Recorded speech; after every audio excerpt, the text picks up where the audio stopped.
Hello there, this is Stormdog, and if you're anything like me, you're always trying to stretch every dollar of the budget to get the most satisfaction and gameplay out of it possible. And with the always increasing price of AAA games, sometimes you just want to wander over and find some of those really low price, cheap, or even free games, and sites like Steam or itch.io are a great place to find things like this. Well, how do you find the ones that maybe you missed, maybe have faded by the wayside? So, here on this show, I'd like to give you a chance to see some of the ones that may have passed under the radar, that maybe you missed in the past. And each time, I'll have a different theme for what the episode is going to be, whether it be multiplayer, top-down, first-person, platformer, whatever it may be. There's lots of options to choose from. I'll try and point some out to you, give them my thoughts on it, show you some gameplay, and then at the end, give you the rating for each one of these, and see if maybe it's something you would like to check out. This episode, we are going to focus on multiplayer games, and first up, I have one that I wanted to show you, Biobox. And this was kind of explained to me, or looked like a cross between Team Fortress 2 and maybe the shooting mechanics of something like Fortnite. And so I took a chance, checked it out, and at this point it's just really got a couple maps. It feels a lot like at one point it was a mobile game. I'm not sure about that. And sadly, the Steam charts for this are pretty much dead, so there is really no livelihood online with this at all. So this is one, there is a single player bots mode that you could play, but your mileage on that is really going to vary. So that one is up to you. I had a couple fun minutes with it, but I don't see any depth here. I don't see myself going back to this. Maybe if there had been a server full of like 20-30 people, we could have seen what it was in its heyday, which I think lasted like an hour after release. So this is one that I probably won't be following up on again. In fact, I played this quite a while ago, and yeah, I have not touched it since.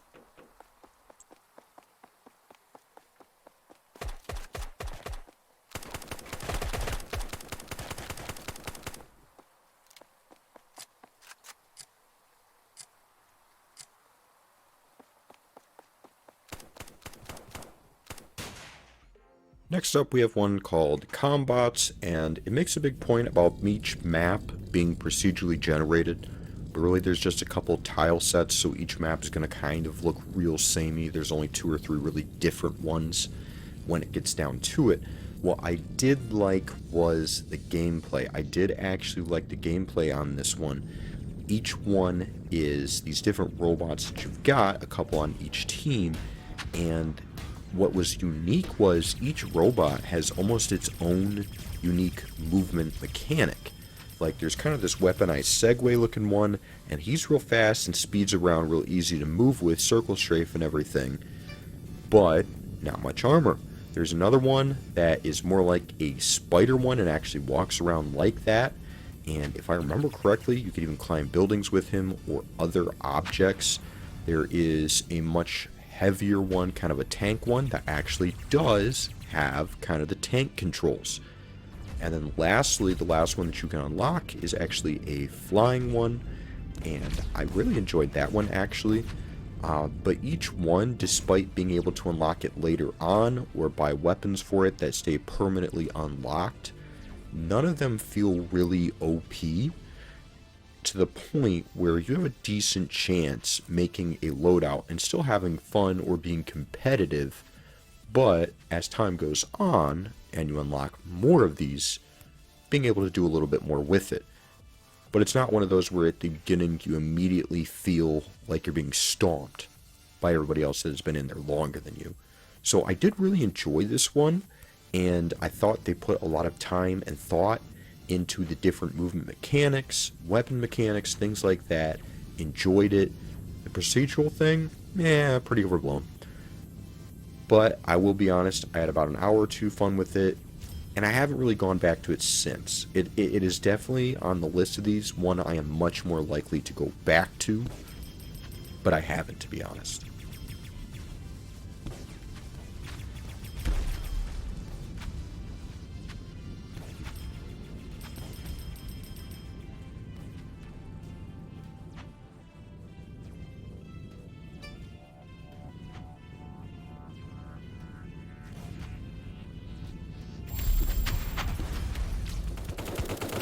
One that looks pretty bare bones, but actually has some pretty enjoyable gameplay is Chaos. I think that's a terrible name. It's really easy to get lost with that name. There's got to be a lot of games that come up under that heading, and it's not real memorable. But it's a very simplistic game.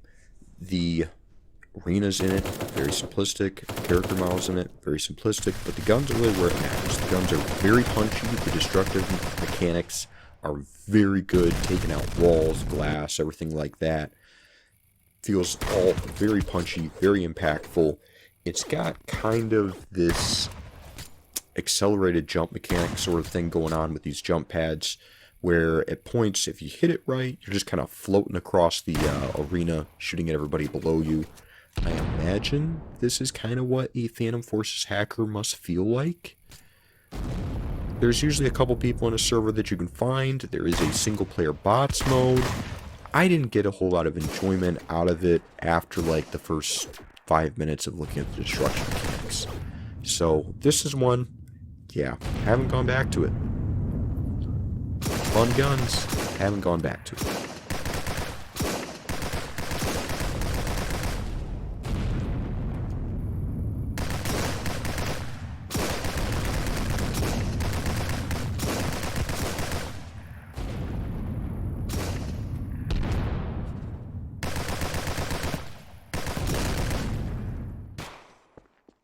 One that I had fun with for quite a while, Battlegrounds 3. I've never played the ones before it, but I had a lot of fun with it. You gotta understand, this is a kind of colonial era shooter though, so guns are not as accurate. They take quite a bit longer to reload, and if you get stuck in the middle of a reload, you're gonna get stomped. So a little bit of a skill ceiling on this, and knowing what you're doing. You can have fun over time, but there are definitely players in there who are much more reactive than you and able to get those shots in a lot faster than you. I say that from my viewpoint. I'm a terrible shot in games. If you've watched my gameplay, you've probably picked up on that, how long it takes me to line up a shot. I'm getting increasingly old, and the amount of time it takes me is getting worse and worse. But I did still have fun with this for quite a while. There's a lot of different types of colonial soldiers you can play, some Iroquois Indians, some different fun little units you can play as, each with kind of their own unique weapons. So I had fun with it for quite a while. I have not revisited it since. But I'll be honest, it really gave me a hankering for a game. Wow. A game that I feel has better perfected this formula, especially in the Source engine, leading me into the final game of today's video.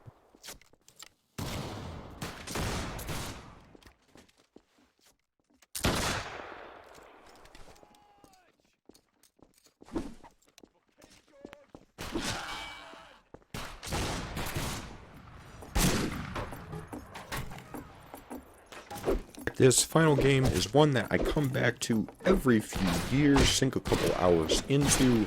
I have some really good days on it. I have some really terrible days on it, especially when I hit that record button. What is it about the record button where I subconsciously just start whiffing all my shots? And in a game like this, you just cannot afford to with this old-fashioned weaponry. The game is fistful of frags, and it has got to be one of the most realistic, one of the best shooting games as far as the Wild West Americana times that I have found. And I love going back to it over and over, but some days, all you can afford to do is take that double-barreled shotgun in there and try and land a couple shots. Other days, you're doing great with your carbine. Other days, you're running around kicking people in the face, punching people in the face, and asking pass the whiskey. So it goes back from days to days. This is one that I've sunk a lot of time into over the years. There's some good game modes in it. There's always full servers in it.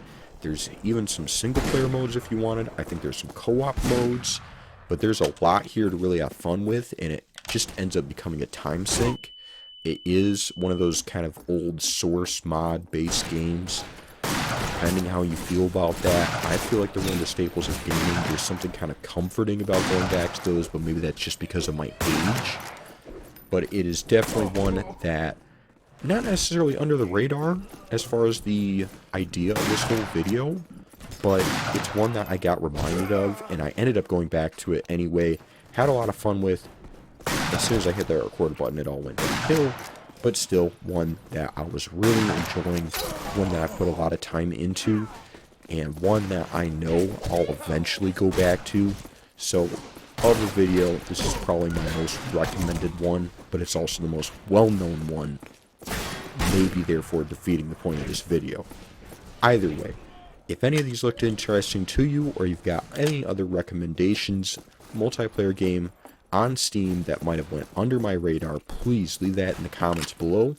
Consider hitting that like button if this video was a help to you. Consider subscribing if you'd like to see more of this type of content, or hit the dislike button.